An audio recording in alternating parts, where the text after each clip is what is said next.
The Dave Hooker Show, represented by Banks & Jones, Tennessee's trial attorneys. Play to win, banksjones.com. The Dave Hooker Show. A presentation of Off the Hook Sports. Objective insight, expertise, top guests. Available on YouTube, Apple, Spotify, and the Off the Hook Sports app. Download now for free. Also available on offthehooksports.com. I compute and obey. Now to Dave Hooker. Ready. All right, well, if you can find a show more loaded up than we are today, then go ahead and take it to rehab, because that's where we are. He's Caleb Calhoun. I'm Dave Hooker.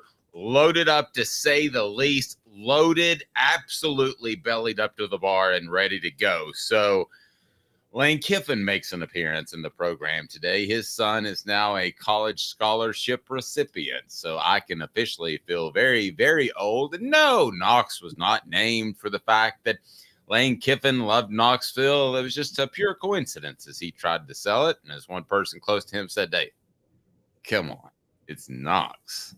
So Kelsey Pope, how important is this guy? Is he maybe even a bigger MVP for this football team and this program than, shall I say, ncaa Maleava? I think the impact he could have long-term puts him in that conversation. I want to talk about Kelsey Pope, who met with the media and who I questioned at first. Should he be promoted from within, or should Tennessee go looking elsewhere? Also, why I think Dante Thornton will be the comeback player of the year for Tennessee's football team. College presidents are talking Super League, including relegation. What would the Super League divisions be? But before we get to the Lady Vols, Caleb, good afternoon, good morning, or good evening, whenever someone is watching. How are you, sir? I'm good. How are you doing, Dave? Never better.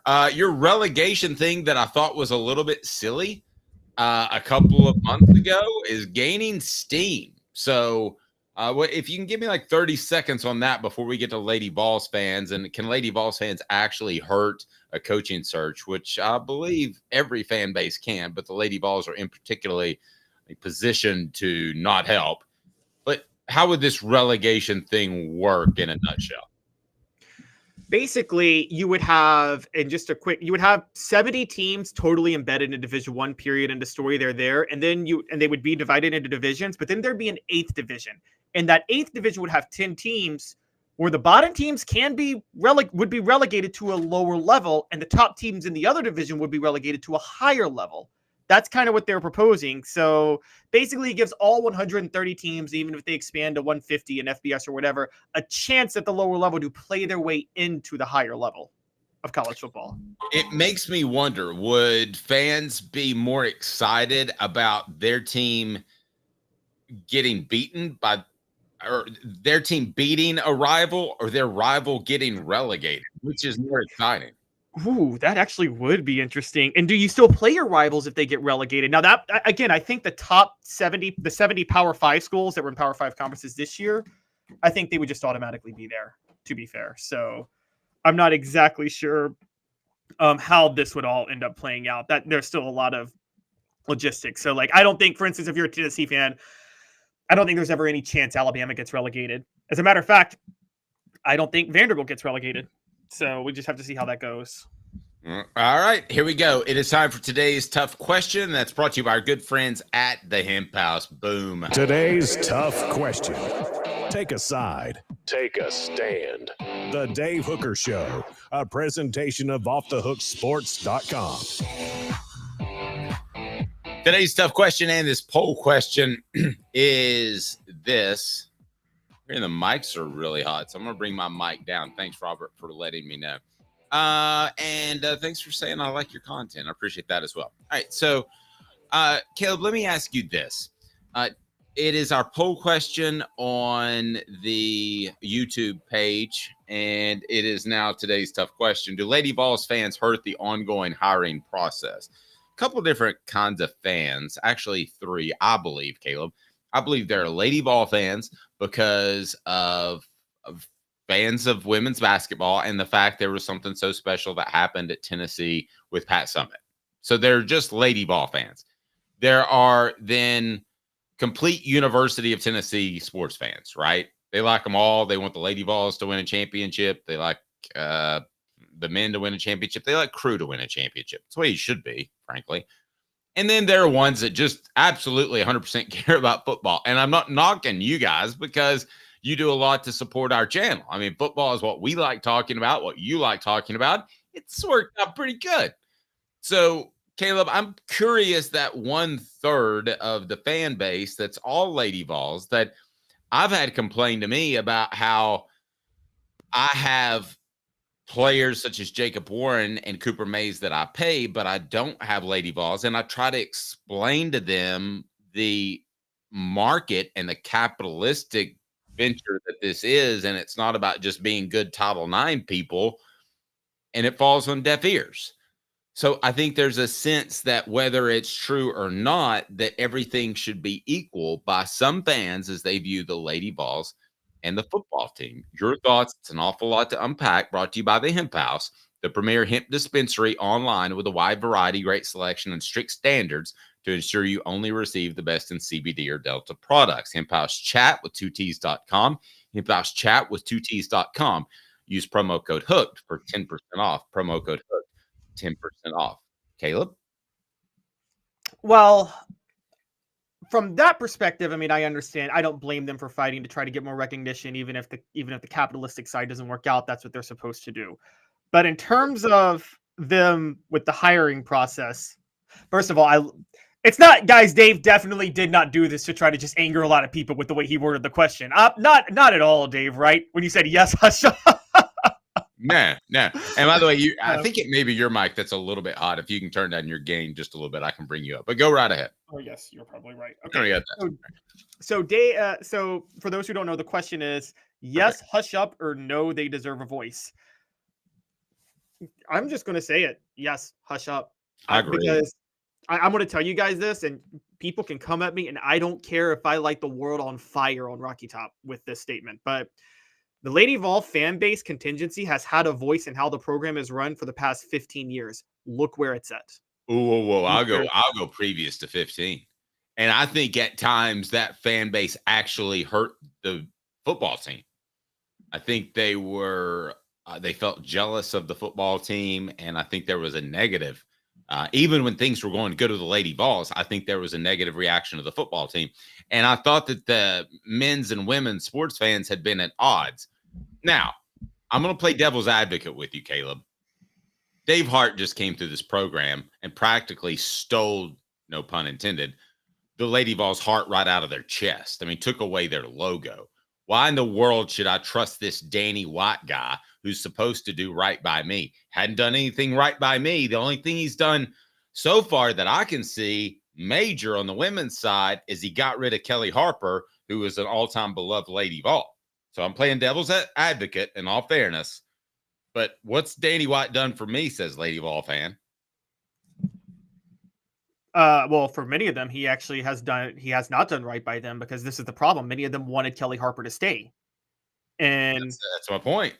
Yes. So what I would say to this Lady Vol contingency that I have criticized a lot, you guys strong-armed Philip Fulmer into hiring Kelly Harper. You did. It failed. It failed miserably. You have strong-armed for a long time, and this goes back to, I'm just going to say it, this goes back to partially Pat Summitt's philosophy, which was a bad philosophy in the emerging age of women's college basketball. You strong-arm the program into not using its biggest recruiting advantages. They don't believe, for instance, and I know this, Dave, they don't believe that you should use the Women's Basketball Hall of Fame as a recruiting tool in Knoxville. Why not? That's silly. Yes, why do you think Pat Summitt ended the series with UConn? Because Gino Auriemma used ESPN as a recruiting tool. Why is that a problem? Use your recruiting advantages yourself.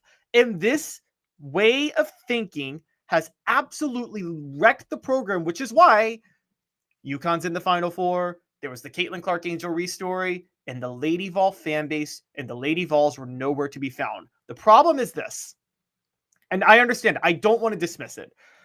When Title IX happened Tennessee was one of the first, as you know this, Dave. They were the earliest program to embrace Title IX. They were one of the first, which is why the Lady Vols became so successful. That helped them recruit, that helped them go national, and that helped Pat Summitt. And Pat Summitt being the voice of that was just amazing. It really built up women's basketball, and it built the Lady Vols into a brand.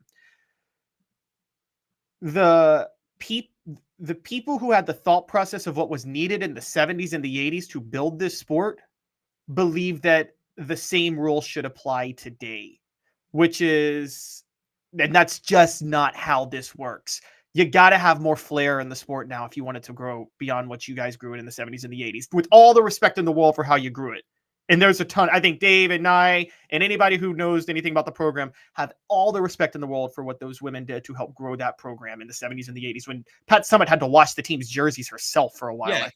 You and I may differ a little bit. I think the flair is pretty much there for it to be a sellable product. I don't have a problem with that. The problem I have is more specific to Tennessee's Lady Vol fan base, and it's not a problem. I want to ask you as a viewer. No, but they're trying to avoid the flair is what I'm saying. They don't think there should be flair. Well, I don't know about flair. I mean, what's flair? Michelle Snow dunking was flair. When I say flair, I mean, okay, the whole Angel Reese taunting thing that happened last year with the rivalry and Caitlin Clark talking trash. Lady Vol fan base would not want that with their players.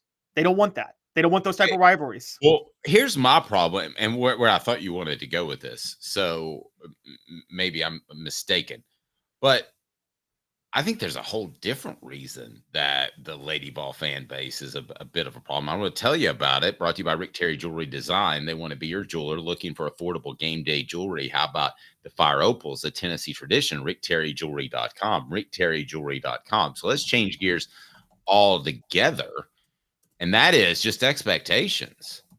I mean, it is hard going from Pat Summitt expectations to normal expectations. What are in the middle? What's the happy medium? To me, it's making a couple of Final Fours every 5 or 6 years. It's winning a national championship every 6 years for what Tennessee has as a base. Obviously, I wouldn't say that about Louisiana Tech, but because they don't have the same base now, even though they were once great. But with what Tennessee has to offer, I think that's realistic. But to say that some coach is going to win 8 national championships or have a run like Summitt or Saban is just crazy. Well, so in terms of expectations, I actually don't think that hurts the Lady Vols as much, because there are a lot of elite programs in a lot of different sports that have very, very high expectations in terms of what you want to win, even if you don't meet them. The problem with the Lady Vol fan base is they expect you to meet those expectations in a certain way. I've called them, they are the women's basketball equivalent of Notre Dame in football. So Dave, you know this, Notre Dame wants to win national championships in football, but they sit there and don't change any of their academic standards and demand the same class load for their football players as the rest of their class, as the rest of the student body. And that's why Notre Dame hasn't won a national title in 1988, since 1988. Isn't that fair to say? That's the problem with the Lady Vols. They expect success. That's not the problem. The problem is they expect it to be done a certain way that's just not the way anymore. And that includes the type of players they recruit, the way the program brands itself, and the way they recruit. And here's the big one: who they hire. Again, they strong-arm Philip Fulmer into hiring Kelly Harper because she's a former Lady Vol. And there was this demand that you have to hire a former Lady Vol. I don't know why there's that demand. It's stupid, but they want it done this certain way. And Go ahead. Oh, yeah. And so that's why I say expectations aren't the problem. They are just everything that's wrong with Notre Dame football that's going to kill Notre Dame football in the next 50 years. The Lady Vols are that for women's basketball. Last thing. Should it matter at all that it's female or male? It shouldn't. I'm going to be honest. The reflexive in me does want to see a woman coach the Tennessee women's basketball team. But it shouldn't. It shouldn't. That's a reflexive thing. I admit it's reflexive. What do you mean reflexive? You're using the big words today. Where you just instinctually react to something impulsively, but you don't think it out in your mind. Okay. It's just how you feel about something. My instinctual reaction is it doesn't matter at all. Now, and I would say that the same, like if Pat Summitt ever wanted to coach the guys, I was like, it didn't matter at all. She would be just fine. All right, what the H? I feel old. I know I turned 50, what, about 25 days ago? I'm going to be 51 before I know it, but this makes me feel really old. What the? What was he thinking? Release the hounds. The Dave Hooker Show. Keep cool. A presentation of OffTheHookSports.com. Knox gets a scholarship offer. You're talking to the first person to ever have him on any type of broadcast communications. I interviewed Knox when he was roughly 10 years old, 8 years old. I don't remember. It's been a few years ago. But now he's got a scholarship offer. Who's it from? And then would we get into, would Tennessee fans welcome a Kiffin back into the fold? Who's this offer from? It's a Division II Mississippi College. For those who don't know, Knox is a class of 2028 quarterback. 2028. So we're getting there. This is very sobering right now. So Knox is how old? Knox is, I guess he's Freshman? 14, 16? 14, 15? 15? Yeah. Okay. Somewhere right in there. So he's technically in the 8th grade. So well, surely he has an offer from Ole Miss, right? With his dad being the coach there. Not yet. Not a full-time scholarship offer. But again, he's in the 8th grade. So, that's you true. know, they probably wouldn't waste a scholarship on him. He probably, I think, because Lane Kiffin's a state employee, he can go to the university for free anyway. Yeah, but Philip Fulmer still wanted that scholarship for his daughter, so Lane may as well. Did Fulmer really want that? Why did he steal a scholarship for his daughter like that? That's another story, Caleb. But yes, she was on scholarship. No, that was a true story. So, but Lane is I thought that whole situation was so bizarre when he named his son Knox, and I do think it speaks to the fact that he was in it for the long term for Tennessee if any school but Southern Cal had come calling. Do you read much into that? Because he tried to play it off as if, oh, we've always liked that Knox name, which sounds like it comes from a Wade Houston soap opera. Wade Houston soap opera. I love how I see what you did there, Dave. I will say this. I remember what they said at the time. They were big Brangelina fans. Remember Brad and Angelina was all the rage at that time? And I remember Lane Kiffin's ex-wife Layla said, I'm a Brangelina fan, and they did name a kid Knox. I actually believed it because Layla did seem like she was like obsessed with the celebrity culture lifestyle thing. You know, I feel like that's half the reason he went back to USC is because she wanted to go back and be a beach babe. And you know, in the valley, she's a valley girl, right? And so I actually bought it at the time. I still kind of do, just because Tennessee didn't buy it. I can tell you the University of Tennessee didn't buy it. No, I know they didn't, but I knew a bunch of they also thought it was very manipulative to build up credibility with the fans, which it probably did. I mean, he named him Knox. That was pretty cool. It wasn't as cool as Powell. That would have been really cool. Yeah, you would totally. Oh my gosh, Powell. Why? Because of your high school? Yes, you would totally take Knox Kiffin if he's a highly rated quarterback, but he's going to play for his dad, right? Are we suggesting that his dad may one day, Josh Heupel goes on to NFL fame, and then surely not. Sometimes people grow up to dislike their dad, and maybe Knox. And I'm not saying I Tennessee thought fans along the lines of people may grow to like a Lane Kiffin who has success at Ole Miss, and Josh Heupel goes on to win multiple Super Bowls in the NFL 3 or 4 years after he wins multiple national titles for Tennessee. And then would Lane Kiffin be welcomed back? I thought Tennessee should have hired. I'm just going to be honest, and Dave, I thought Tennessee should have hired Lane Kiffin back in 2017 when the Pruitt failed coaching search happened.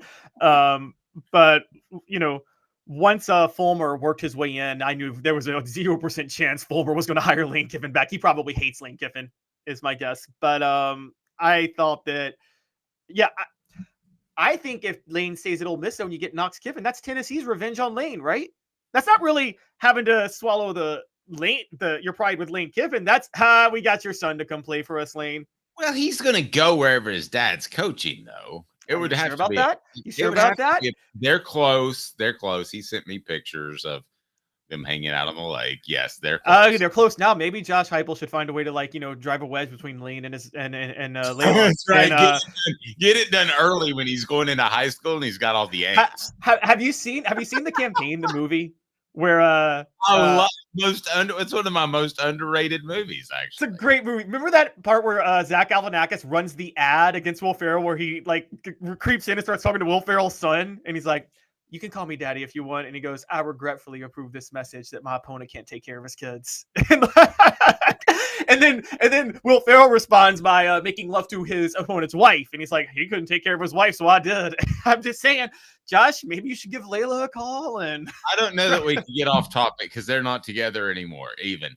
So that's why I'm saying, yes, since they're not together, Josh can give Layla a call. Oh, so it makes sense with its ex-wife. I just use wonder, Layla to turn. Knox I do wonder, big picture though. Now that he's got the offer, would people even welcome him back? It would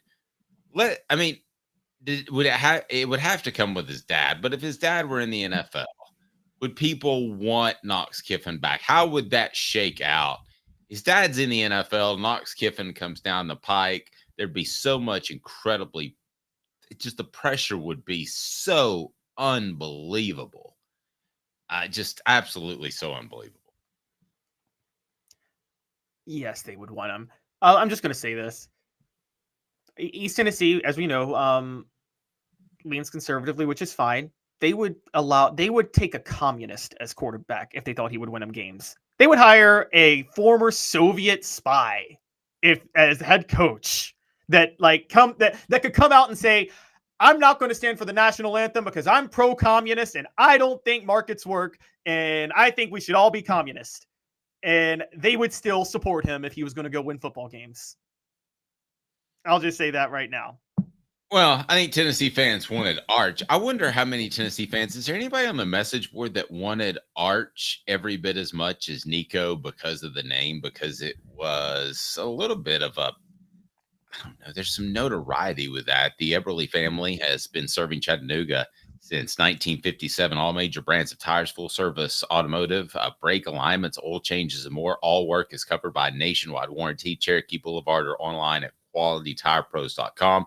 qualitytirepros.com. Stop by and say, "Hey, Bo, Off the Hook Sports sent me." Hey, Bo, Off the Hook Sports sent me. It is one of those situations with Knox Kiffin that I certainly think they would take him back in a heartbeat. But I don't know that some people will ever be okay with taking Lane Kiffin back. As a matter of fact, Travis says, "I would hire Putin before I'd rehire Lane Kiffin."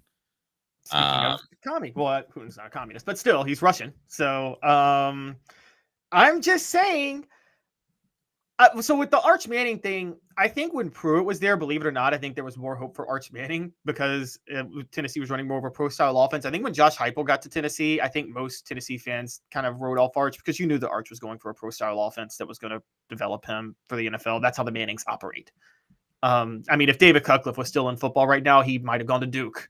I'm just going to be honest because he wanted to develop for the NFL. As for Knox, yeah, I think they would easily take Knox Kiffin back. I think they take him back in a heartbeat. You could really think about it, Dave. Let's think about this. Speaking of the Mannings, Tennessee loves Peyton Manning, loves him to death. He's their favorite son.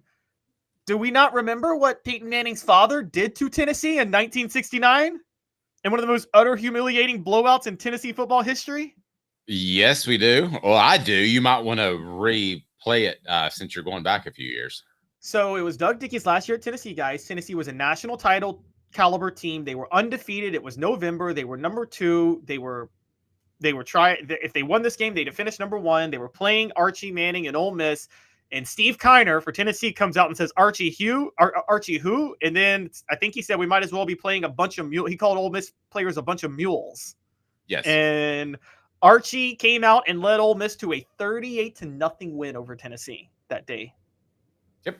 It's pretty good history lesson there for those that want to go back a little bit. I think that Tennessee would take Lane Kiffin's son back in a heartbeat. I think here's the crazy part. I think as long as the coaching was right, and let's say Lane Kiffin's in the NFL, okay, he's not another college coach that you've got to battle for, but Lane Kiffin's in the NFL. I think he would as long as the coaching's right, I think he would look at Tennessee as a place that he would want his son to go. I think they like spending time here. It wouldn't absolutely stun me if they retired here. I mean, I think he's a South Florida guy, but it wouldn't surprise me if he had a place around here. Maybe he was dating John Gruden's wife, who he met as a graduate assistant, and all those crazy conversations that went on. Sports Treasures, nothing crazy about them. Crazy selection, 5 million sports treasures and so much more. Follow on Facebook for the best sports memorabilia, daily updates at Sports Treasures TN. Sports Treasures TN. I remind you that the program brought to you by our good friend T. Scott Jones at Banks and Jones. Banks and Jones? Well, it's because they're Tennessee's trial attorney. You can play to win with Banks and Jones because they'll go to trial. You've heard of other lawyers. They say they'll go to trial and fight for you. They won't. They just want to settle. That's the easiest way out. Well, that's not Banks and Jones, led by T. Scott Jones. They won't settle. They'll go to trial for you. Tennessee's trial attorney. They play to win. Truly, Tennessee's trial attorney when it comes to criminal defense or personal injury. Why settle? It's Banks and Jones. T. Scott Jones. BanksandJones.com. Pretty funny comment from the message board from Steven. Let's be real. Lane could be out with a show cause by then. That's true. Maybe he doesn't have to be in the NFL. Maybe he is just the Jeremy Pruitt style, and you've got him in a show cause somewhere so you can take his son without having to worry about him. Yeah, but who's smarter with their cheating, Lane Kiffin or Jeremy Pruitt? I mean, also, you and I both know who's smarter with NCAA cheating, this person or your Beagle, Dave. Also, you and I both know when Lane Kiffin hangs it up, he is going to be drinking with Ed Orgeron and Destin, okay, hanging out on beaches. Ed Orgeron and him will be each other's wingmen, picking up every single vacate girl on spring break. Okay, the latter may be his vice. I'm not sure the initial one. He's not a drinker? I don't think he's the latter one is all I'm going to say. He's Caleb Calhoun. I'm Dave Hooker. Stay tuned.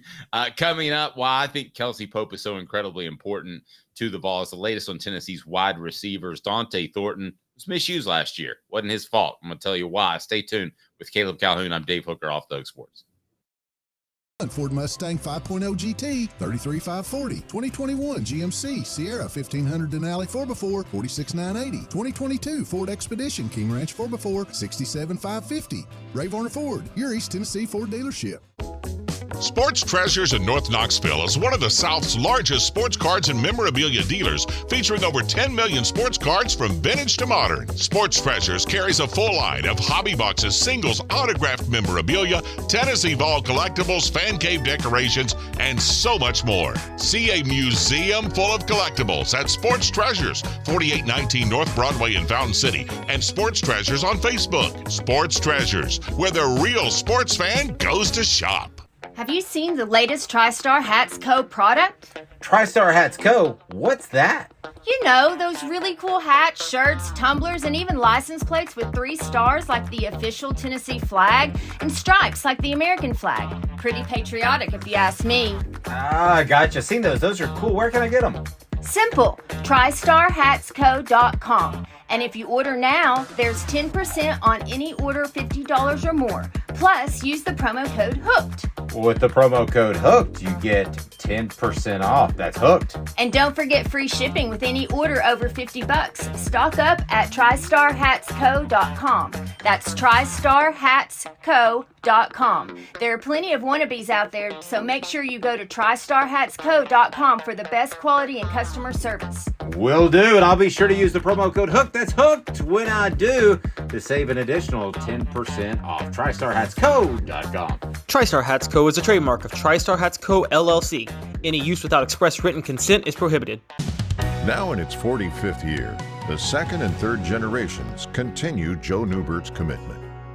His vision of what this business needed to be, we still try to live up to that. Joe Newbert Collision Center.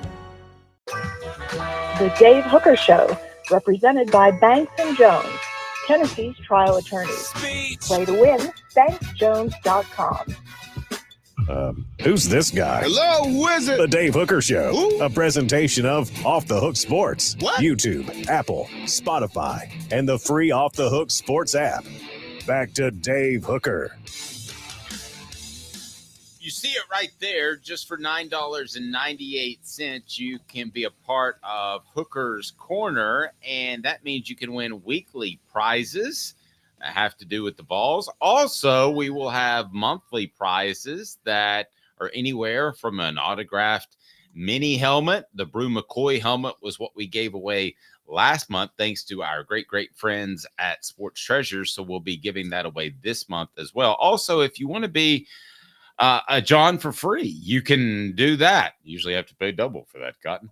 But you can do that as well. Go ahead and sign up, and we'll get you on our email list that's forthcoming, and we'll get you some interaction with me and Caleb, so that if you got a question, you don't have to wait a long time or call into a show or do this and that and this.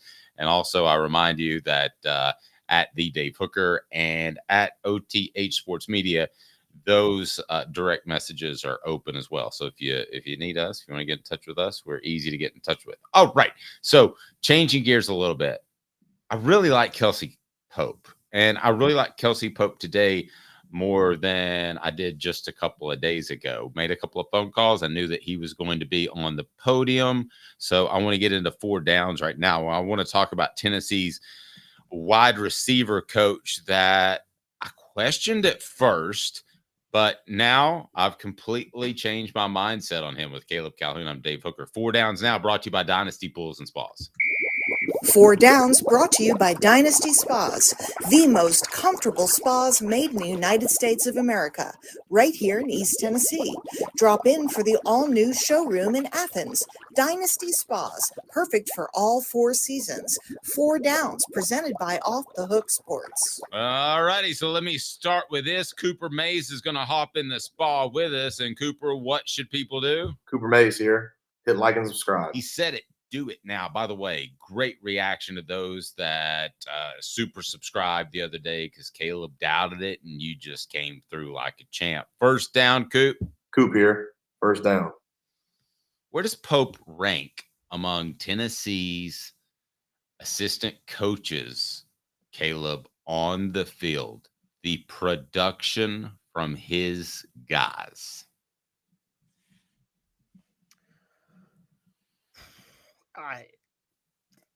I mean, I got to go second. Yeah, I got to go second. Only to Rodney Garner and what he does on the defensive line. I think Kelsey Pope is second. We're talking about a guy who turned Cedric Tillman into an NFL draft pick when he was a 2-star who had like a total of like 5 catches his whole career. We're talking about a guy who turned Jalen Hyatt into a Biletnikoff Award winner. I mean, yeah, he's second to only Rodney Garner. This dude, and he's young. I mean, he's a rising superstar in college football coaching. And I'm going to get into this later. We're also talking about a guy who had a slot receiver shoved down his throat when everybody knew that he wasn't a slot receiver, and that's Dante Thornton. But we'll talk about that more here in just a second. What down, Coop?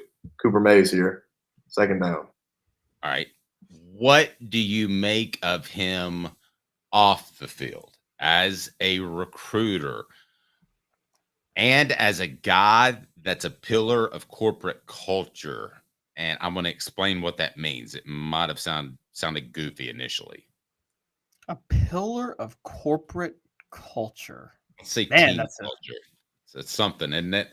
I think that he kept Dante Thornton from going into the tank last year.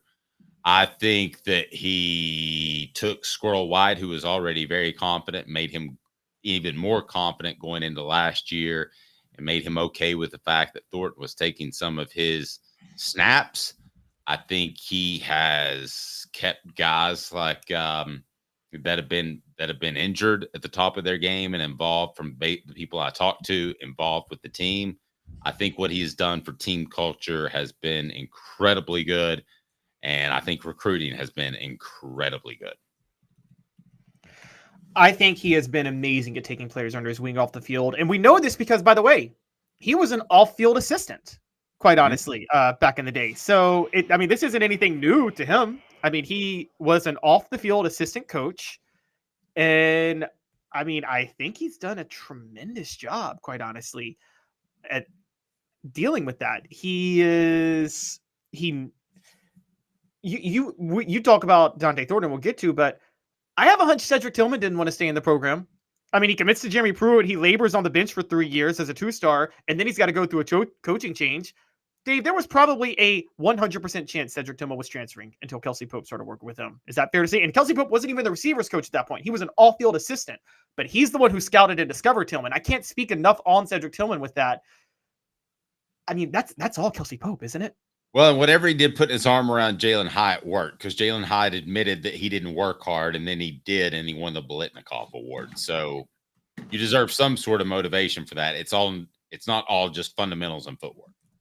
No, it's not. It's not. You're right. He deserves a huge plus for that. It's getting guys to work hard. It's motivating players. It's getting people to understand what their roles are and how this can be good for them. So, I mean, I think in terms of working with players, I mean, yeah, I can't speak highly enough of Kelsey Pope. I don't think there is a better person for this job than Kelsey Pope. And I mean, that sounds crazy, but I mean, Dave, is it really out of left field to say that?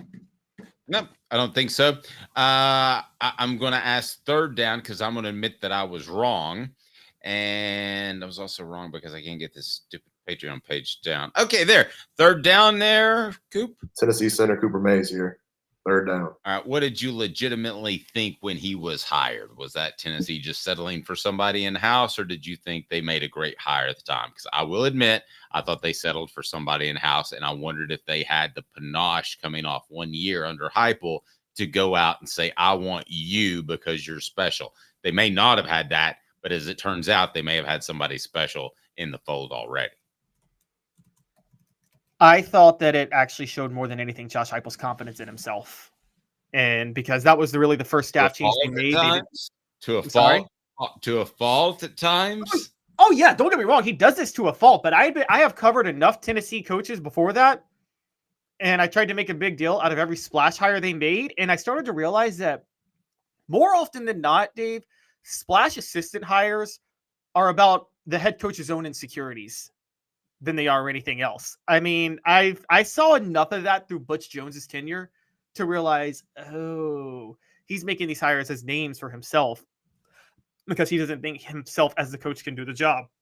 Josh Heupel's thoughts are, staff doesn't matter. I'm the head coach. I'll fill these roles. Steven's throwing heat today. He says with his age, they need to get ahead of the curve and make him passing game coordinator or something like that. Now, they did give him a raise and extension. They doubled his pay for the upcoming year. So that's a big thing that happened a little less than a week ago.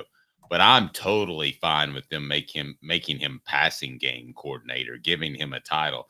And this means more to assistant coaches than you think. You know, there are a lot of assistant coaches that wanted that assistant or associate head coaching role, even though they didn't do anything different, Caleb. But they wanted that because it looks better on a resume. It is a big deal. So making him the passing game coordinator may be the equivalent to him of a fairly significant raise, but he already got his pay doubled. So it's obvious that they like him. Yeah, obviously. And I think, by the way, I'll bring this up.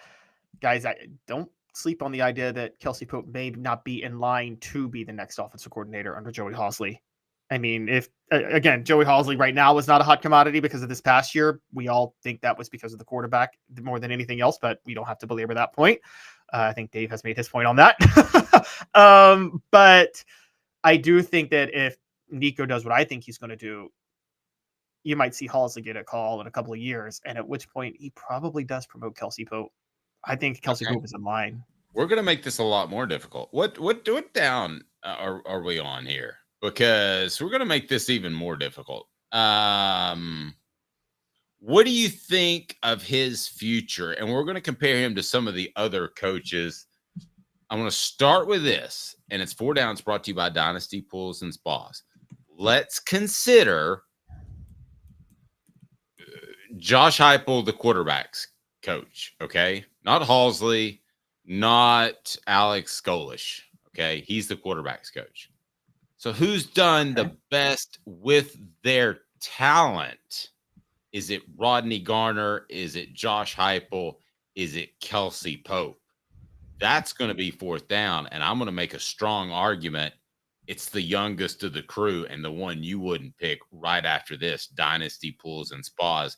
Tell them Off the Hook Sports since you get $500 off. Guys, it's Kelsey Pope. Here, the best thing about Dynasty Pools and Spas is that they've got it all taken care of. What does that mean? Well, you stop by their showroom and check out their fantastic selection of top-notch spas in that showroom in Athens. Make your pick and get ready, because Dynasty Pools and Spas delivers within 125 miles of that location in Athens, that fantastic showroom. They've got the cover lift, steps, chemicals, and everything you need. Delivery at no extra charge.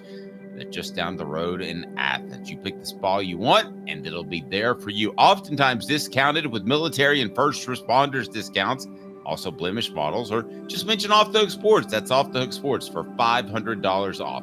There's a discount for you on spas made right here in East Tennessee. Support local. Dynasty Pools and Spas also has the best chemicals for you and your spa and your pool. No fillers, just the chemicals made right here in East Tennessee. Support local. Dynasty Pools and Spas, $500 off if you mention Off the Hook Sports. $500 off if you mention Off the Hook Sports. Dynasty Pools and Spas, dynastypoolsandspas.com. All SEC center Cooper Mays here. 4th down.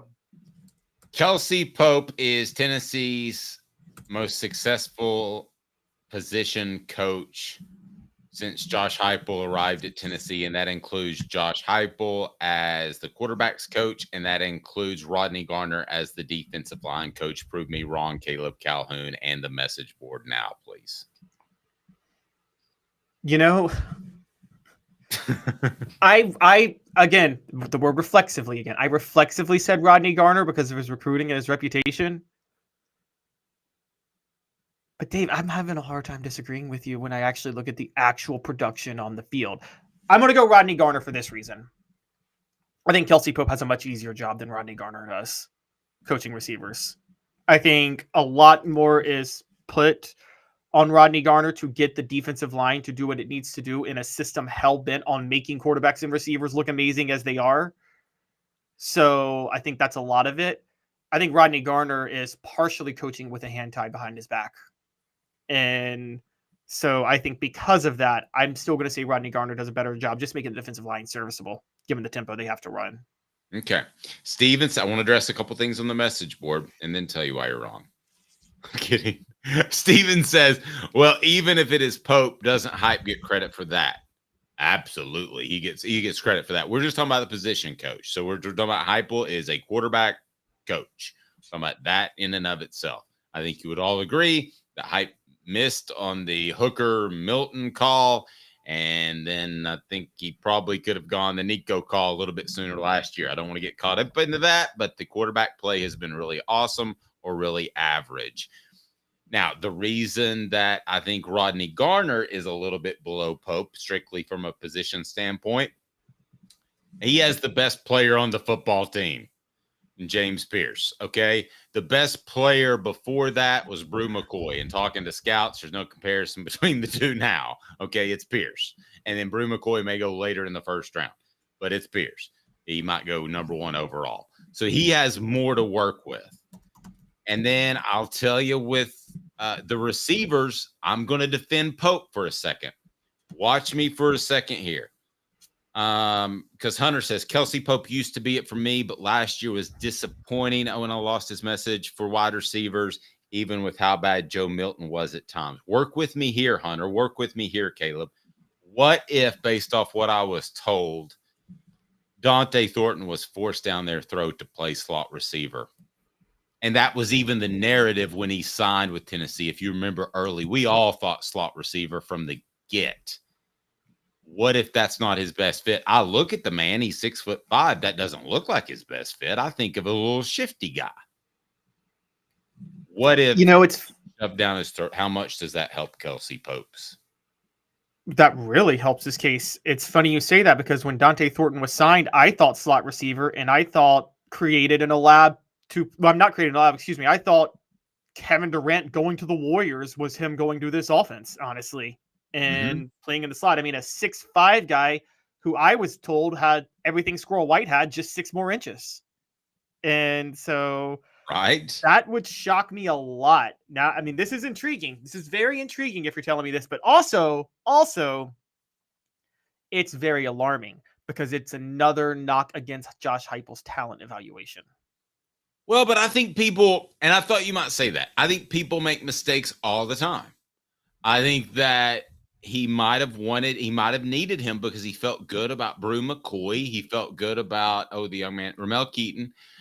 He felt good about what he had on the outside. So maybe this is a way to motivate Squirrel. I think I don't think they're huge, disastrous decisions, but I think coaches make decisions with the way they handle their team all the time.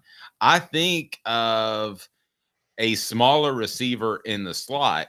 Jalen Hyatt looked bigger than he was, but he was 6 feet when he was measured at the combine, but he looked like a long strider. He looked like a tall receiver. So we kind of thought Dante Thornton would be that, but mostly don't we think of smaller receivers that are shifty? And I think of those Edelman types that it seems like Tom Brady had for a long time at the slot receiver position.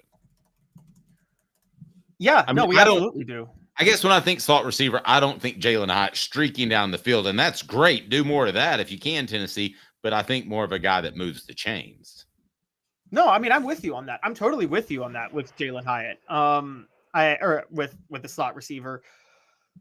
I think that they maybe were trying to recreate Jalen Hyatt then, from what you're saying. Yep. That's what they were trying to do, which I think is a mistake because, I mean, that's Josh Heupel should know he's run different systems. I mean, he's relied on weapons differently every year as offensive coordinator. So it's weird that he would try to do that, quite honestly. Well, I guess after 2022, you probably adjust your thinking a little bit, how much success you had there, and you probably adjust your thinking for the next year and how you game plan a little bit because everything went just so darn good. It'll be this day in Tennessee sports history, but I'm going to go ahead and tell you, I think Dante Thornton will be the comeback player of the year for Tennessee's football team, and I'm going to ask Caleb to pick somebody else. The comeback player of the year brought to you by our friends at Boundless Moving. They had me coming back to Knoxville from their 2-hour minimum to turnkey operations. They've got you covered. Boundless Moving is unbelievable. In East Tennessee, tell them Off the Hook Sports sent you. They're also in Charlotte, so the North Carolina area. If Heath ever decides to move over to Knoxville, he already has. But your candidate for comeback player of the year, is there one that stands out there, Caleb? Well, since we're transitioning to this Dante Thornton topic, I mean, Brew McCoy seems like he'd be the most obvious comeback player of the year, right? Because of his season-ending injury. But let's talk a little bit about this. Are you saying, do you think they've realized what they have in Thornton now and that he should move back to wideout and that he could be a rare talent there if they use him right? Yes. I think you'll have a stretch the field wide receiver like Alvin Harper, former Vol was for the Cowboys, and I think you'll have a possession type of receiver in Michael Irvin that is surprisingly gifted athletically. Irvin ran away from people, but people don't think of him like that. And Brew McCoy is like that, is what you're saying. Yeah, Brew McCoy will run away from people like that. Sorry, just to pick my favorite team, the Cowboys, but Brew McCoy will run away from more people than you think, but you'll think of him compared to Thornton as a stretch the field receiver. You'll think of him as a possession receiver, which is almost an insult to Brew McCoy. But well, interestingly enough that you say that, Brew McCoy, you could actually go more. You don't even have to go Cowboys or your favorite team. You just go back to Tennessee, which also had Alvin Harper because Alvin Harper was one side and Carl Pickens was on the other side. And it's true. Brew McCoy could be now Carl Pickens. I don't know if he was a possession receiver. I mean, he was a defensive back first. He was actually an athlete before he was a receiver. But Carl Pickens was the go-to guy, right? And then Alvin Harper stretched the field. And you might have that with Brew McCoy and Dante Thornton. That's a scary thought, which, by the way, it's I hear all the time how Philip Fulmer turned around the offense when he took over as offensive coordinator in 1989. And then I go and look back and I'm like, yeah, Alvin Harper, Carl Pickens, and Chuck Webb. You should have turned around the offense. So I don't know if it'll be that loaded, but it could be pretty loaded next year. Yeah. And Brew McCoy is a rare talent. Now, from somebody else I talked to at practice, does it surprise you that Braylon Staley, the 4-star prospect from South Carolina, has received the most time at slot receiver extensively, along with Squirrel White, that mostly, and I'm just going to throw this all at you, tell me what may surprise you or what may not, but that Thornton mostly on the outside, and but actually I was a bit surprised by Staley, the 4-star prospect from South Carolina, working at receiver a little bit more than the transfer from Tulane, Brazel, because he's playing outside and inside. So no pun intended. It looks like that Staley may have a little bit of an inside track on getting that inside receiver position at the slot. That surprised you at all? It tells me that if they're trying Braylon Staley and they tried Dante Thornton last year, why that they for some reason have a lack of respect for Squirrel White, which is alarming. Why are they trying to find options beyond Squirrel White at slot so desperately? I think it's the opposite. I think they like him so much that they think that he may be gone after this year. Oh, okay. All right. I guess I can see that. I mean, it doesn't seem like that's possible, does it, that he's a junior already? But I think that's a concern. And I think that, I think Tennessee wants 2 slot receivers, but I think they're pretty comfortable with the Squirrel. But I was just a little bit surprised with Thornton and people speaking of highly as him, because we got pretty down. But if he's the comeback player of the year, pardon me, that's good news for Tennessee, Caleb. Oh, that's great news for Tennessee if Thornton's comeback player of the year. And look, you guys remember how high I was on Thornton last year? I did it without a lot of evidence. I took a leap of faith, and then I was off the train. I've been so schizophrenic with Thornton, it's crazy. But they, Jay, looking back, they moved him to wideout before he got hurt towards the end of last year. And then he caught that touchdown pass right before season-ending injury. That was him playing wideout. That wasn't him playing in the slot. The touchdown pass he caught from Joe Milton against Missouri. And honestly, maybe, and also he was banged up last year. And with those two things combined with the better quarterback throwing him the ball, another year in the system, could we be looking at Dante Thornton as the number 2 receiver behind Brew McCoy, like the second best receiver in this rotation? I think that's the goal. And this post by Travis, Squirrel hasn't done anything spectacular, really. He's constantly underrunning deep balls. Well, we could debate on whether or not those balls are overthrown. I think this is a big year for Squirrel. A lot of people underran deep balls last year, guys. Give him a break. Travis, I think you're being overly nice there. But Squirrel, Caleb, to me, this is a big, big year for him, because if you look back at what he did in year 1, everybody got excited about him because he had a name that Johnny Knoxville would kill for.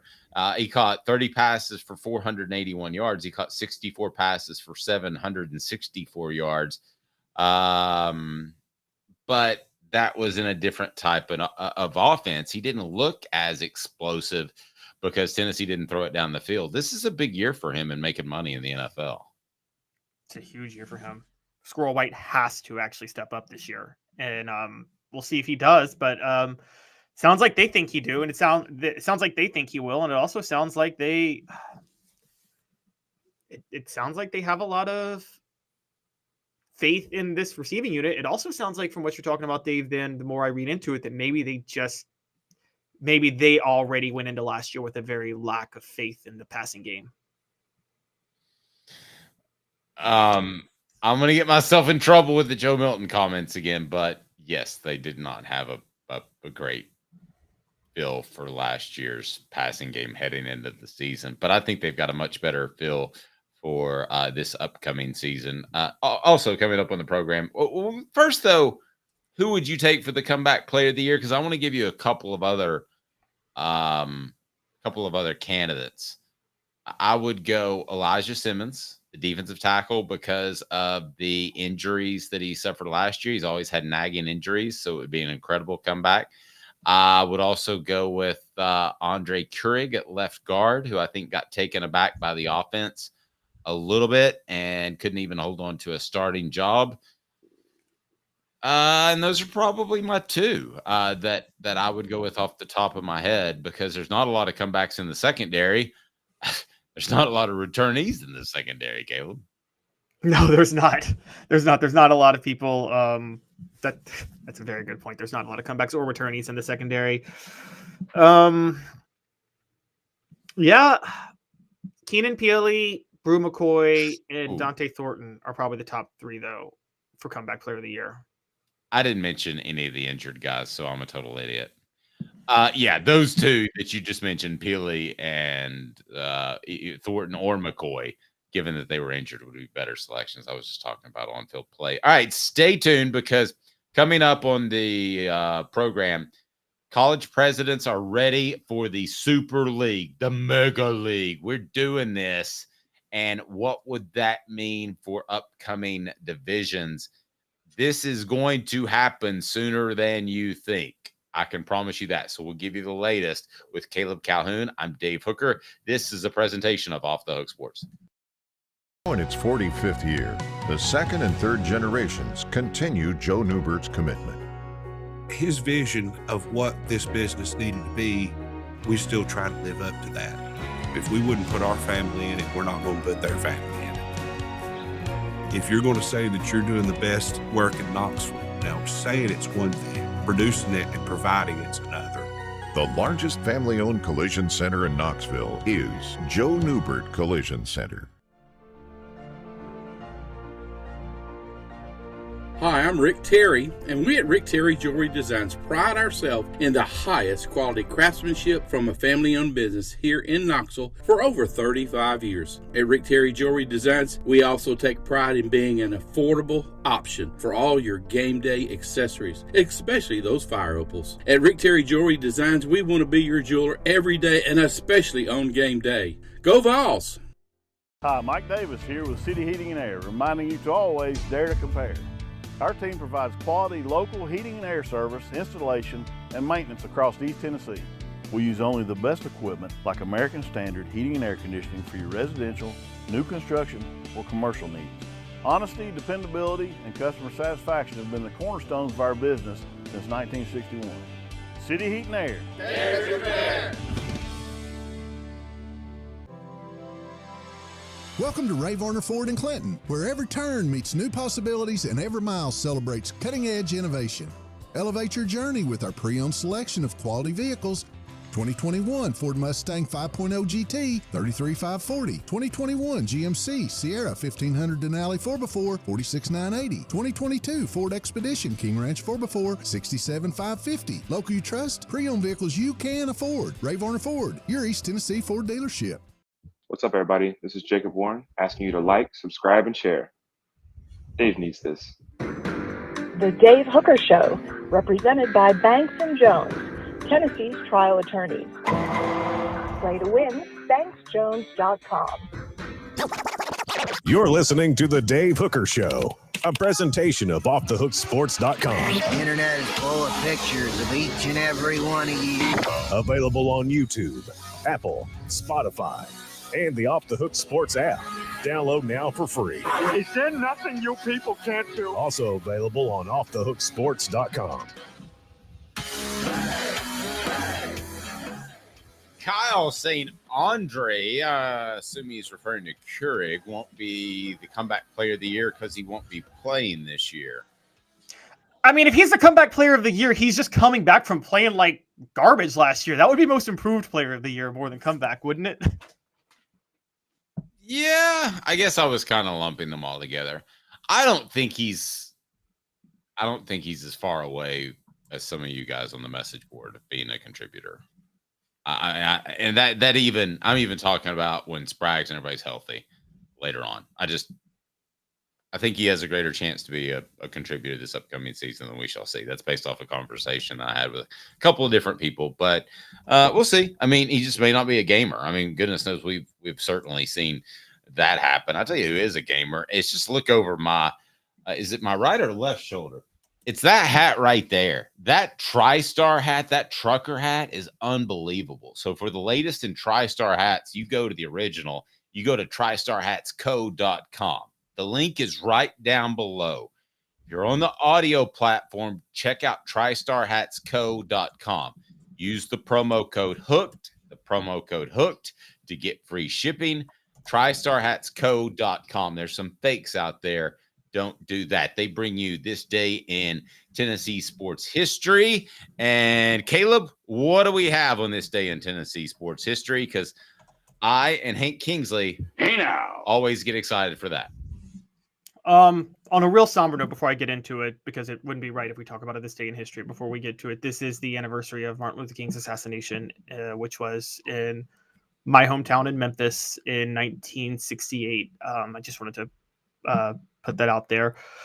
As far as Tennessee, in 1981, Tennessee played Clemson in, wait for it, Dave, wait for it, track and field, and actually made the front page of the papers for how they dominated Clemson in track and field, largely because of the 400-meter relay, which propelled Willie Gault into international stardom as a track star. Oh, nice. So you got a good Willie Gault reference there. I did. Propelled Willie Gault into international stardom, that track and field, those track and field games. And so I want to ask our message board, who is the fastest looking player on the field that you ever saw? Fastest looking. Yeah, no, because I'm serious. Like, you think of Carl Pickens and Dale Carter as really fast, right? Absolutely. Which I do too. But Willie Gault, there was something about the way that he ran straight up, like Usain Bolt, and he was running, and I think he was a little older than some of those guys like Pickens and Carter. So he was going against probably less athletic guys in the early 80s as opposed to the late 80s.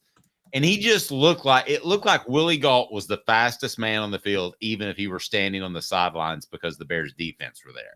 It was on the field. He looked bizarre fast. That track, Andre Lott was one as well. That track program was dominant. And I have to say that Leonard Scott looked incredibly fast. He just couldn't catch a football. Other than that, everything was great. You know who looked surprisingly fast to me was Mark Jones. Remember Mark Jones? There's a good one. And then Dante Startworth gets a quickest looking. And I'll give you another one.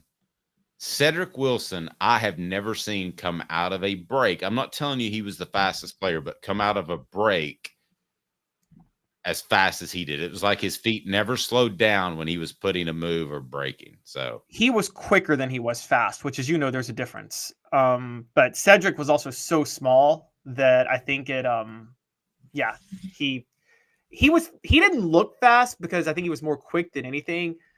Now here's one I've always done, Dave, with receivers. What receiver looked bigger than he was? Oh, the one that got so Slick Shelley. I remember everybody got so excited about a guy named Slick Shelley. Do you remember him? I remember Slick Shelley. Oh, I remember Slick Shelley. I watched his video and I was like, what am I missing? I meant bigger. I meant like on the field, like he wasn't that tall, but he looked like a tall wideout that that could win because he weirdly won 50-50 balls for an undersized guy. I don't know. Cedric Wilson is on that list for me. Yeah, Cedric's small in person. Yeah, but he's 5'10", but he played like he was 6'3". The most obvious one is Peerless Price. I mean, Peerless was only 5'11", but Dave, didn't Peerless play like Robert Meacham, even though he was only 5'11"? Yeah. Meade saying, when are we going to start a UT baseball podcast? They need some love showed. We are definitely going to do that. We need Slick and Squirrel on the same team, says Smokey out in red. I can't argue with that. All right. So the college presidents are into this Super League thing. It's about time. It's also known as the Mega Conference, which we will refer to it from now on till the end of this program. Are you comfortable with that? Whenever you say the word Mega Conference, you have to go really deep and low, Caleb. Mega Conference. Yeah. All right. So tell us the latest. College presidents are talking a Super League. What do we got? Yeah. Sorry, I had trouble swallowing right there. So they are talking about a Super League. This is very intriguing. All the Power 5 members from this past year, so the way the conferences were before the Pac-12 breakup, that would be 70 teams. I mean, that would be 68 teams plus Notre Dame and SMU are going to the presidents are planning a super league for those 70 teams. They would actually have 80 teams in this super league. It would be those 70 teams divided into 7 divisions, so 10 teams to a division. And then there'd be one division that would be what is the relegation division, which is to say the teams in that division would play their way in from the lower level of the other remaining 50 teams out of 130 teams in FBS. They would play their way in, and the low teams in that division would play their way out each year. So that's basically the plan, is an 8-division, 80-team Super League with 70 locked in already. The 70, where did they get that number? That seems like a huge number. The current Power 5 schools, plus SMU and Notre Dame. Okay, it still seems like a huge number to me. But anyway, it seems like you're going to play some Iowa States, which I don't. Iowa State's locked in. They're safe. Right. That's what I'm saying. So my goal is to have a mega conference of about 32 to 36 where you don't play a down team. So this is totally different than what I want completely. Yeah, so you're going to have somebody on your side here in just a second. Go right ahead. Dave wants a minor league NFL. I don't want a minor league NFL. I want college football to be college football. And clearly these presidents, to their credit, want that too, because they're still spreading out everything. They're keeping the spirit of college football alive. So you like this better than my idea? Yes, I always have. I like college football to be college football. I don't want another NFL. I've got the NFL. I don't need the NFL for college football.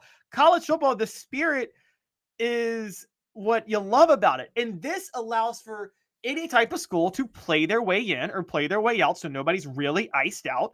Everybody has something to root for at every single level in every single part of the country. And so I love it. Yeah. So basically it's several college presidents and quote unquote Roger Goodell's primary lieutenant at the NFL and some of the sport's top executives. Now it's a group called College Sports Tomorrow. Caleb, I love you like a brother, but I don't understand how we could get to a mega conference. And somebody pointed it out on the mega conference note that we just can't have Vanderbilt be a part of a mega conference. That's not a mega conference. It's a super league. It's not a mega conference. It's a super league. This is one super league where it's what there's no more conferences in this. It's one league where they're separating them into divisions. Just it keeps the entire spirit of college football alive.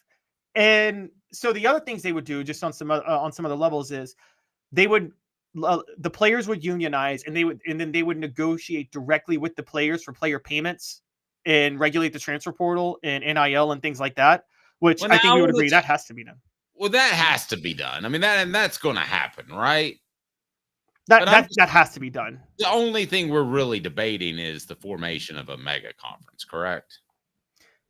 Correct, but I mean, don't want to see Dave and Caleb here. That's what I'm talking Yes, but Dave, your method would make college football just like the Southeast and like 3 teams otherwise, and it'd be 32 teams, and then like the sport would be hyper regionalized and it would go the way of NASCAR.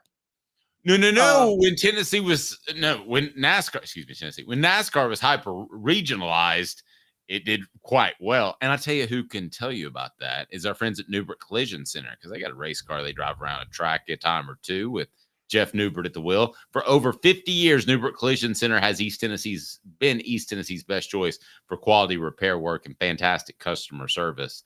Go to joenewbertcollision.com, joenewbertcollision.com. So, yeah, Caleb, I mean, that's not exactly the case. I think you're oversimplifying a little bit there. I think college football, you say chicken or egg, I think college football got over regionalized because teams outside of the Southeast were just not able to compete and the interest waned. I think they want to go more national. I think college football needs the USCs to be good. I think they need the pride in the Midwest with Michigan and Ohio State and Indiana. I think there needs to be a specialty to the Rose Bowl, which isn't an SEC tie-in, but I don't care. The Rose Bowl, say what you want about it, Dave. They get college football right. The pageantry part of the sport matters. That's what makes it special. A 32-team Super League is minor league NFL. Tell me how minor league baseball is doing right now. When's the last time we went to a minor league baseball game? Well, you're talking to the wrong guy. I enjoyed that. But And have you ever gone to a G League game for the NBA or NBDL or one of those development league games? No, I haven't been to one of those. Ever gone to a CHL game, a developmental hockey league game? No, missed those as well. Couldn't get a ticket. You're turning college football into nothing but a developmental league for the NFL if you do this, if you go 32 teams.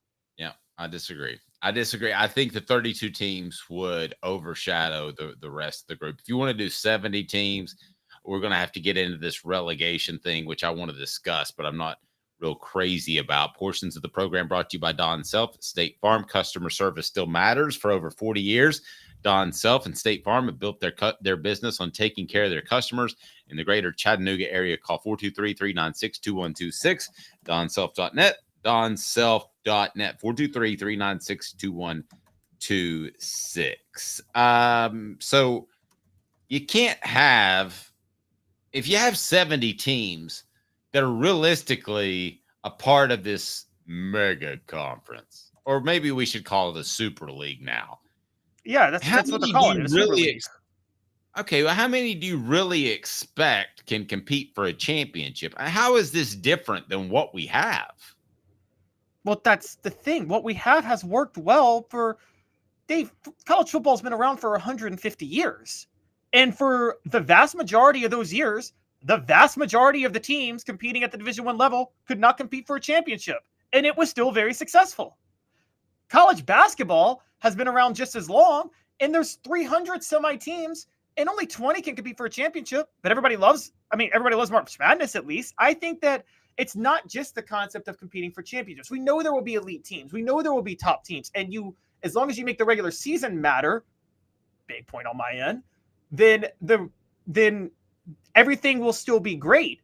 Then you could have the lesser leagues kind of look like March Madness, where like a team from the whatever conference wins their conference and goes to the tournament. You think those teams are saying, we want to go win a national title? No, they're saying maybe we can make a run. The goal for them is to get to the NCAA tournament. That's their championship. So you can we'll break down the divisions and what I think they would look like in a second. We'll get to that soon. But basically, you could have certain teams say, my goal will be to win my division and go to this probably said playoff. That's my championship. That's my championship from my level. If you're Tennessee or Michigan or Alabama, that's not your championship. The championship is your championship. And so that's how you kind of play it. Look at college basketball. The Missouri American, Bucksnort University Conference. Okay. Bucksnort's a town in Tennessee, guys. That conference, the team that wins that conference, they celebrate winning that conference to go play in the NCAA tournament. They're not going to be like, oh, well, darn it, I didn't win the NCAA tournament national championship, because they know they don't really have a chance. So you're giving different levels to celebrate, but putting everybody kind of in the same thing, I think that keeps it fun. College football is more fun when it's spread out and there's more tradition and more pageantry everywhere, and there's more pride in different regions. Totally disagree, and I'll tell you why in 60 seconds. The show represented by Banks & Jones. Banks & Jones? Well, it's because they're Tennessee's trial attorney. You can play to win with Banks & Jones because they'll go to trial. You've heard of other lawyers. They say they'll go to trial and fight for you. They won't. They just want to settle. That's the easiest way out. Well, that's not Banks & Jones, led by T. Scott Jones. They won't settle. They'll go to trial for you. Tennessee's trial attorney. They play to win. Truly, Tennessee's trial attorney when it comes to criminal defense or personal injury. Why settle? It's Banks & Jones. T. Scott Jones. BanksandJones.com. Caleb, what's wrong with college football being a multi-regional sport? In other words, in the South, in the Midwest, and in certain pockets out in West, in particular Southern California. Why do I have to bend over backwards to make Washington State feel good about themselves because they don't really like football that much anyway? Why do I have to bend over backwards to go to a Cal game and look up and see some naked protester in the tree? They don't care that much about college football anyway. What's wrong with it being semi-regional, it being Texas, it being the South, it being the Midwest, and it being Southern California to some extent? I think I said Texas already. there are a lot of areas in the country that they're never going to be big football areas, and I'm fine with that. And I think NASCAR killed themselves by taking away the North Wilkesboro's races of the world and putting them out in Fontana, California. So let's focus on the fans you got and not try to get too big too soon. Last thing, I know you want to weigh in on this, but I think you just saw Major League Baseball do that. They had their opening day in Korea, for goodness sake, and then came back to the States to hold a second opening day for the Dodgers. Know where your bread's buttered. And right now it's buttered on those areas that I gave you, Caleb. Well, I see this is where you and I disagree. And I think college football, like maybe you keep Washington State and Cal out of it if you want to, that's fine. But in general, I think a lot of areas don't care about football specifically because they don't feel like they have any chance to compete. And they're kind of iced out. And the more you have soaked up bowl games, the less you've made them care. Dave, I'm sorry. I have a feeling when Mike Price was at Washington State back in the 90s and Ryan Leaf was there, I bet Washington State fans traveled to that Rose Bowl game when they played Michigan. And I bet a lot of Washington State fans were at that game. I'm sure Michigan had more fans, but I bet Washington State rivaled them. You think that was a home game for Michigan, basically? Or do you think Washington State fans showed up? I think they showed up, but what was it? Do you recall? If it was... I have no idea, but what would you say the breakdown of Michigan versus Washington State fans was in that Rose Bowl in 97? I would say it's heavy Michigan, wouldn't you? I think it might only be 60-40. I think Washington State fans would show up. Just because they're closer? No, because their team was in the Rose Bowl, and I think Ryan Leaf was there, and they were excited to go. Oh, well, yeah, but that's a one-year anomaly, Caleb. I mean, that's not the same. What I'm saying is you're going to have bad teams with apathetic fan bases in any league you do. That just happens. Heck, if we're going to do that, let's kick the Jaguars out of the NFL. Why don't we? You want the 32-team model? Kick the Marlins out of Major League Baseball. Why are they still in Major League Baseball? Nobody shows up for those games. So we can do this all day. If you had a bet on the Marlins or the Jaguars to win a championship, which would it be? The Jaguars, just because the NFL almost makes it like, unless you're as dumb as Dan Snyder, makes it almost impossible to fail. So you would bet on the Jaguars, and that's brought to you by BetUS. Don't forget, you need to sign up for BetUS. And I'm asking you a personal favor. If you gamble at all, the link is right down below. You get 125% bonus for your first 3 deposits plus 10% gamblers insurance. I need you to sign up, support our sponsors. That's why we're here. So please do that for me. We're in the midst of working out a major partnership with BetUS. So please do that. Open your account there, and you get 125% bonus on your first 3 deposits. BetUS. America's favorite sportsbook and casino. Live betting and racebook. We're celebrating 30 years with a historic offer. A 125% sign-up bonus on your first 3 deposits. Plus 10% gambler's insurance. Get started today. BetUS, where the game begins. I will admit, when Caleb first brought this up, I thought it was a little bit crazy. But one of the things that we're going to have, I believe, is relegation. I want to get into the Super League divisions, what they might be. But do you think we'll have relegation at some point in this Super League? Oh, yeah, they said it. That was one of the things they talked about, was they would have relegation in the Super Leagues. Now, here's the way before, and last thing I want to point out before we get to actually what I think the leagues should look like, because I want to actually get into that. My guess is this. They'll keep the 14-team playoff with this. And this is where it could be exciting. They'll probably ditch conference championship games. And they'll probably go they'll have the season go into the first week of December, like the regular season, the first or second week. So you'll probably go from like a 12-game schedule to a 14-game schedule. And what I think they're going to do at that point is the winners of all 8 divisions, including the relegation division, will get automatic bids to the playoff. And then you'll have 6 at-large bids for a 14-team playoff. And I think that's how they'll do it. Okay, can we go ahead and agree that Notre Dame gets no special treatment, that all they get is one of the at-large bids? No, they'd be in a division. They'd have to be in a division. They're going to separate all of this by divisions because it wouldn't matter. Yeah, they'd be in a division. They're not going to be in a division where they have to split up the money. These divisions, you're thinking divisions like conferences. No. The money is not going to be run by, there's no conference. The Super League has a commissioner, somebody that runs it. They negotiate all the money in the TV deals. There but is again, no you're more. asking, I don't want to get caught up on Notre Dame. You're asking Notre Dame to be a part of a collective TV deal when they've got their own TV deal. Yes, So they I would think have to. Yeah, they would have to accept or go along their merry way, which they probably would accept. So let's move on past Notre Dame. What should the Super League divisions be? I'm going to tell you what mine should be, and you're going to disagree. And they're pretty darn easy. I think it should be an SEC East, an SEC West, a Big Ten East, a Big Ten West, and then some form of a Pac-12 that would include about 8 teams. And that would get me up at a 40-ish number. That's where I would be. Mine's pretty simple. It doesn't change a lot, except for you wouldn't have those West Coast teams be a part of the Big Ten. That still makes no sense to me. That would be mine, but I'm curious to hear yours. So we want to pull that up online? So I did what, just before we pull it up. Oh, you just sorry. pulled it up. Okay. Before we pull it up, I just want everybody to know how I did this. I did mine under the assumption of their model, which is 70 teams, 10 relegation teams. That means 70 teams locked into 7 divisions, 10 teams per division, and then 1 relegation division. So I'm going to tell you guys how I think that should look for each one. If you want to go ahead and pull it up, Dave, you can pull it up now. Sorry. All right. I'll do that. There you go. All right. So my first is the SEC. I'm bringing back the old SEC, the one before expansion. The 10 before 1992. Tennessee, Vanderbilt, Florida, LSU, Georgia, Kentucky, Ole Miss, Mississippi State, Alabama, and Auburn. That's my 10. Okay.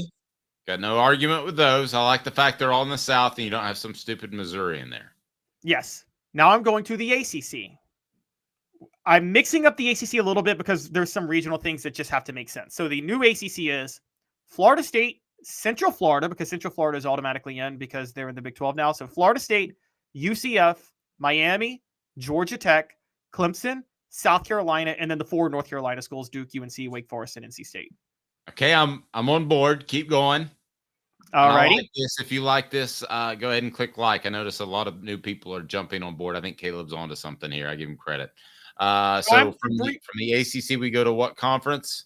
Time to bring back the Big East title and actually make a Northeast conference. We will realize the late Joe Paterno's dream, even though Joe Paterno won't be a part, Penn State won't be a part of this conference.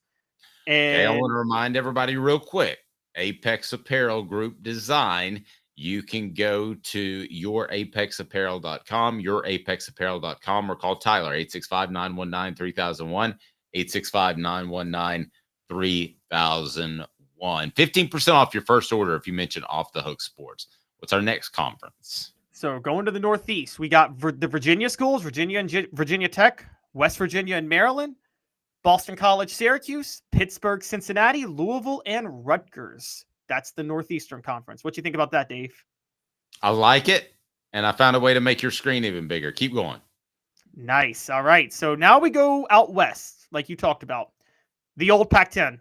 Exactly what it was. Washington State, Oregon State, USC, UCLA, Stanford, Cal, Arizona State. Simple. Exactly what it was before Colorado and Utah came on. Okay. And then, so that rounds us. Oh, we got a Midwest Conference. What are we going to call that? We got to. I'm going through all 8 divisions. Okay. The Midwest.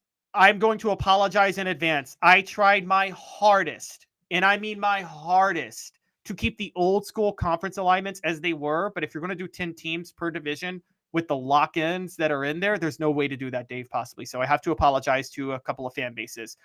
Minnesota and Iowa cannot be in this Big Ten, which is I'm now calling the Midwest Conference. Okay. The reason is this one's going to have Michigan, Ohio State, Michigan State, Notre Dame, Penn State, Indiana, Northwestern, Purdue, Illinois, and Wisconsin. And the reason I decided to kick out Minnesota and Iowa, you'll see in a second with the next one. I decided to kick out Minnesota and Iowa because I separated it by the Mississippi River. I think that's a fair geographical separation, right? East and west of the Mississippi. Yes, it's a more Midwestern conference. Exactly. Midwest. Now I'm bringing back the old Big 8, but I'm calling it the Big 10 because it's going to have 10 teams. You got Minnesota, Nebraska, Iowa State, Kansas, Missouri, Iowa, BYU, Utah, and Colorado. they're never going to have a champion out of that crew. But it's the old Big 8 at least. Okay. It's the fun old Big 8. And then, wait, I'm reviving the Southwest Conference, Dave. I'm bringing it back. I'm bringing it back. I do love that. Texas, Texas A&M, Arkansas, Texas Tech, Baylor, TCU, SMU, Houston, Oklahoma, and Oklahoma State. Just Arkansas, Oklahoma, and Texas schools. It's a lot of work. So lastly, you've got relegation down below that. These are the 10 teams I think will start, and these are the 10 teams that'll be in. For those who don't know, the relegation league is the league that you get promoted into, promoted out of. Nobody's locked in. These are the 10 other teams that I think will start in the relegation league. They could be demoted. You tell me if there's another group of 5 team I think should be in there. But I got Boise State because of their recent history. UNLV because, Dave, UNLV is the sleeping giant of college football. Vegas, gambling. San Diego State, big market. Colorado State, big market. Temple, just want the Philly market. UConn, they've always been borderline Power 5. Liberty, I troll them a lot, but they are an emerging, like they are the Baptist version of Notre Dame, if you will. Memphis, Tulane, and South Florida. How do you not have Vanderbilt in the relegation league? Vanderbilt's locked in. They're in the SEC. I don't have a choice. They can't be relegated. They are locked in as one of the 70 teams. Well, they have to be relegated at some point when they go 2-10, nope. Right? The locked in 70 are locked in as of now. Okay, but if a relegation team wins their way up, who gets dropped out? Basically, the worst team in the relegation league gets demoted to the lower level, and then the top team in the FBS gets into the relegation league. The relegation league is one of the primary Division I programs. It's just you're never safe if you're in the relegation league. Okay, so you've got yourself kind of down to your last warning if you're in the relegation league. Yes, pretty much. And I'm It's saying, I tell feel me like I did not format the conferences as to keep traditions alive and well with rivalries. You worked hard. I'm still a little leaning towards I don't necessarily need San Diego State in my mega conference, but you have to have Super League. We're doing something else entirely. Yeah, exactly. Now, yeah, so like some debates, would you take San Diego State or Hawaii in the relegation league, Dave? Probably Hawaii. Yeah, you just want to go to Hawaii, but you want to go cover a game out there. No doubt about it. He is Caleb Calhoun. I'm Dave Hooker. Don't forget, we would love for you to join our Patreon page. You can do it for free, by the way, if you would like some information, some interaction with me and Caleb Calhoun. But also, you can sign up for just $9.98, and you will get a fantastic opportunity to win a prize once a week. We give them away every Friday, and then we do the same thing at the end of the month where we give away a mega prize. This month it was the Brew McCoy autograph mini helmet. We'll have a big one from our friends at Sports Treasures for this month as well. For Caleb Calhoun, I'm Dave Hooker. This has been a presentation of Off the Hook Sports. Again, join that Hooker's Corner Patreon page, just $9.98 a month. Great insight with Caleb Calhoun. I'm Dave Hooker.